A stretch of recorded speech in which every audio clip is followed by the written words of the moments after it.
अस्सलाम वालेकुम फैसल कीअं आहियो ख़ैरियत सां आहियो ठीक आहियो अल्हम्दुलिल्लाह बिल्कुल ठीक ठाक फैसल अॼु असांजे किचन में छा ठही रहियो आहे अॼु तलो कुकिंग ऑयल जी रेसिपी आहे सहरी जे हिसाब सां मां सोचियो कि थोरो चेंज कयूं त आलू जो भुर्तो ठाहियूं पिया ज़बरदस्त ज़बरदस्त ज़बरदस्त छा थी रहियो आहे किचन में सर अॼु त मां सफ़ा ईअं बीठो आहियां कि तव्हां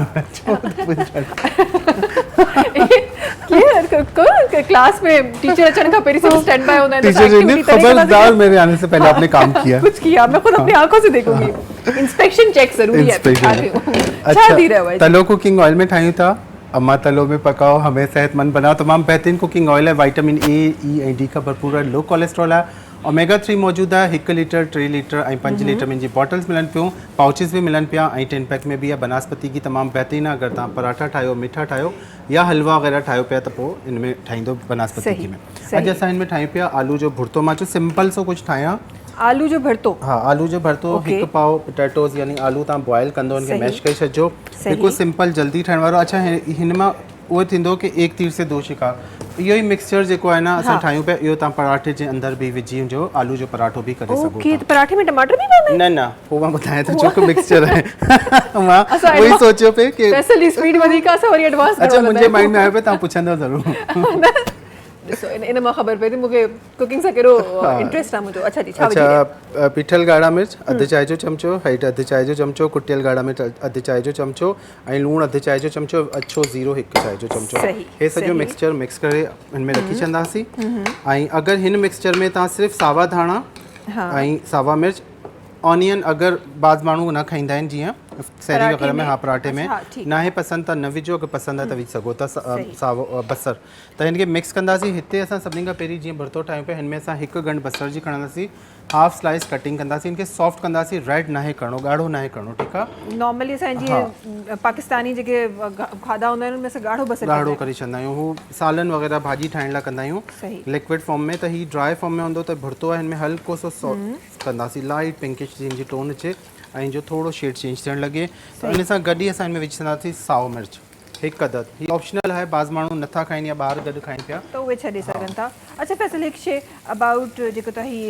आलू तव्हां बॉइल कया आहिनि कुझु अगरि असां टाइम घटि आहे त असां आलू बॉइल करे फ्रिज में बि रखी सघूं फ्रिज में रखी सघो था ठीकु आहे उनसां कुझु ईअं त कोन थींदो त आलू पाणी छॾे ॾींदो आहे या कुझु अहिड़ी का शइ न कोन थींदो अच्छा बसर जेको आहे न ही फ्रीज़ न कंदा कयो हिन में बैक्टीरिया थींदो आहे थी वेंदो आहे ठीकु आहे अगरि बसर खे तव्हांखे फ्रीज़ करिणो आहे जीअं रमज़ान में तव्हांखे टाइम नथो मिले त हिनखे फ्राई करे ब्राउन करे थधो करे तव्हां फ्रीज़र में रखी छॾो जॾहिं तव्हांखे ठाहिणो ओॾी महिल कढी रखो कच्चो कॾहिं बि वेड़े या कॾहिं बि न बसर जेतिरो यूज़ करिणो आहे यूज़ कयो बाक़ी आहे न ओॾी महिल या शाम ताईं ख़तमु करे छॾंदा कयो छाकाणि त हिन में बि बैक्टीरिया ठहंदो आहे अगरि फ्रिज में असां रखूं था त पोइ तव्हांजे लाइ सही तव्हांखे बसर हर हाल में तव्हांखे फ्रेश ई कटणो आहे गोड़ा तव्हांखे फ्रेश ई वाहना आहे त गोड़नि खे फ्रीज़ था न त पोइ आहे कि तव्हां ब्राउन करे काफ़ी सारो रखी छॾो हा हुन में को मसलो नथो थिए अच्छा वो तो मार्केट में भी ब्राउन बसर मिले ब्राउन बसर मिले थो हे लाइट सो गोल्डन थी वियो हिन में टमाटर ॿ विझी छॾंदासीं मीडियम साइज़ जा ऐं हिनखे हल्को सो सॉफ्ट कंदासीं टमाटर जॾहिं सॉफ्ट थींदो कवर कयूं था जैसे टमाटर असांजो सॉफ्ट थींदो हुनजे बाद ही मिक्सचर हिन जे अंदरि विझी हिनखे 2-3 मिनट भुञंदासीं ऐं हुनजे बाद तव्हां हिनखे सावा धाणा विझी बसि फौरन पराठनि सां मानी सां सर्व करे सघो था सेहरी सफ़ा झटपट ठहण वारी इलाही इज़ी रेसिपी आहे सहरी जे हिसाब सां बसि टमाटर जो जेको अफ्तार जे हिसाब सां बि सोचां अफ्तार जे हिसाब सां बि ज़रूरी न आहे डेली के चिकन कबाब ऐं ही शयूं हाणे मां यकीन कयो अॼु घर में चई आहियो कि दाल चांवर ठाहिजो डेली आहे न चिकन बीफ त वो अजीब थी तो वने अजीब मां भी घर में चाहिए कि दाल चावल छा क्यों दिल तो बच्चा है जी अफ्तारी में पकोड़ा जरूर जड़ अच्छा मां यो सोचा भी फैसल अगर हिन ही मिक्सचर जो जेको ही ठायो आ इनन के असा अगर बेसन में डिप करे वे अज मां जेको पांजो लाइव शो कयो उनमें मां पकोड़ा शयूं असा उते ही खाइना आयो हिन सलाम रमजान में सुठी शयूं न ठाए उनमें मां 8 किस्म जे पकोड़ा ठाए यार तो हिन जा बॉल्स ठाया वा ऐं बेसन जे बेटर में रोज़ो न ट्रे के ना भई पूछो सभिनी खां हेना वना थी भई अच्छा हे थी वियो बस इनके विझूं था हे सॉफ्ट थी वियो इनके विझी ऐं मिक्स करे दम ते लगाई था चलूं पोइ हिन जे बाद असां ठाहियूं था कड़छी जामे शीरी में स्ट्रॉबेरी स्मूदी ठाहियूं था हां ज़फर जी आवाज़ तो घणो असर जी वियोसि मां बि अरे फौरन फैसल ते असर थी फौरन फैसल स्पीड पकड़े छॾी अच्छा ही सॉफ्ट थी वेंदो मां मिक्स करे थी बेटा ता ॿियो हिन में सावा धाणा विझंदासीं ऐं इनके बस 1 मिनट खां पोइ दम ते लगाई छॾियो हल्को हो करे अच्छा ओके ठीक आहे अच्छा हे असां हिते ठाहियूं था स्मूदी हिन जे लाइ असांखे छा खपे हिते असां खणंदासीं पाकोला जो ठीक है आई गेस सुठी तरह मिक्स थी चुको पाकोला आहे जो इनखे हाँ दम बस ये कयूं मिक्स करे इनके दम ते लॻाए छॾियो ही इनजो हल्को था करे छॾियो जी। चुल्हो थोरो ऐं बस 2 मिनट दम ते रहंदो हाँ हिते असां विझंदासीं 1 कप खीर को बि टेट्रा पैक खणी सघो था मां पाकोला जो खयो आहे ठीक आहे पाकोला जो टेट्रा पैक इन में मिल्क फुल सां क्रीम विझी मिल्क रहिया है आहियूं सही योगर्ट ॾही 4 खाइणी जा चमचनि खां 5 खाइणी जा चमचनि ताईं सही ऐं खंडु 1 चांहि जो चमचो सही ठीक है स्ट्रॉबेरीज 6 खां 8 ही मां 1 गिलास ठाहियां पियो ठीक आहे ऐं हिते आहे करशी जामे श्री हे असां विझंदासीं हिन में टेबल स्पून 3 खां 4 करशी जामेशीरी ऐं 3 टेबल स्पून काफ़ी 3 टेबल स्पून पइजी रहिया आहिनि ऐं करशी जामेशीरी जेको लाइफ लाइट रिफ्रेशिंग आहे ऐं रिफ्रेशिंग ड्रिंक बि तयारु करे रहियो आहे आइस क्यूब्स विझी छॾिजो छाकाणि त ही लाइव शो आहे त हिते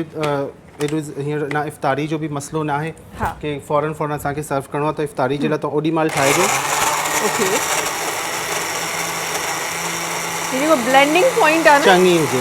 ज़बरदस्त आहे इहो सही त करशी जामेशीरी जी ड्रिंक जेका आहे उहा तयारु थी रही आहे ज़बरदस्त तरीक़े जी अच्छा स्ट्रॉबेरीज़ बि रेड ऐं करशी जामेशीरी बि बि रेड रेड आहे सही ओ हो अॼु त भई ॾाढी प्रेज़ेंटेशन बि ॾाढी ज़बरदस्त आहे ये ज़रूरी आहे सही ज़बरदस्त ठीक आहे जी सो असांजी ड्रिंक जेका आहे उहा रेडी थी चुकी आहे करशी जामेशीरी में जी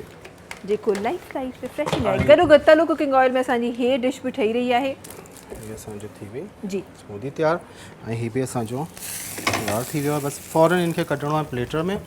5 मिंटनि में तयारु थियण वारी dish literally within 5 minutes dish तयारु थी आहे ऐं तव्हां जीअं फैसल चयो त तव्हां बॉइल करे रखी सघो था ऐं कॾहिं 2 खां 3 ॾींहं अगरि फ्रिज तव्हांजो बिल्कुलु टेम्परेचर ते सही हले पियो बाज़ दफ़ा छा थींदो आहे कि फ्रिज लाइट वेंदी आहे त शयूं ख़राबु थियणु शुरू थींदियूं आहिनि फ्रिज बि तव्हांजो सही हलंदो हुजे त पोइ रखी सघो ज़बरदस्त तरीक़े जो ही भरतो अच्छा मूं नॉर्मल ॾिठो माण्हू भरतो कच्चे मसाले में बि खाई रहिया हूंदा खाईंदा हा आहिनि न? मां बि खाईंदो आहियां फैसल मूंखे फैसल मशकूक लॻे पियो हिन वक़्तु हर जो नई शइ फैसल खे साम्हूं पई अचे ख़ैर जी सो असांजूं ॿई जेके रेसिपीज़ आहिनि उहे तयारु थी वियूं आहिनि ऐं जेका चांहि आहे टपाल मेज़बान जी प्रीमियम डस्ट सहर हुजे अफ़्तार हुजे तव्हांखे ही चांहि ॾाढी ज़बरदस्त लॻंदी हिन जो ॾाढो सुठो कलर आहे ख़ूबसूरत कलर में ठहे थी हिन जी ख़ुशबू हिन जो ज़ाइक़ो तमामु बहितरीनु सिंध जी नंबर 1 चांहि आहे बिल्कुलु टपाल मेज़बान प्रीमियम डस्ट चांहि आहे जेका तव्हां कंज़्यूम कंदा आहियो सहर ऐं इफ़्तार में इन सां गॾोगॾु जीअं असांजे किचन जो जेको सेगमेंट आहे उहो एतिरो ई आहे thank you so much Faisal सां गॾु हुजण जे लाइ असांजे नाज़रीन खे ज़बरदस्त रेसिपीज़ ठाहिण जे लाइ इंशाल्लाह वरी सुभाणे मिलंदासीं नई रेसिपीज़ सां गॾु सब्सक्राइब कयो असांजो official YouTube channel SIM TV HD Islamic ऐं वधीक अपडेट लाइ बेल आइकन खे क्लिक करियो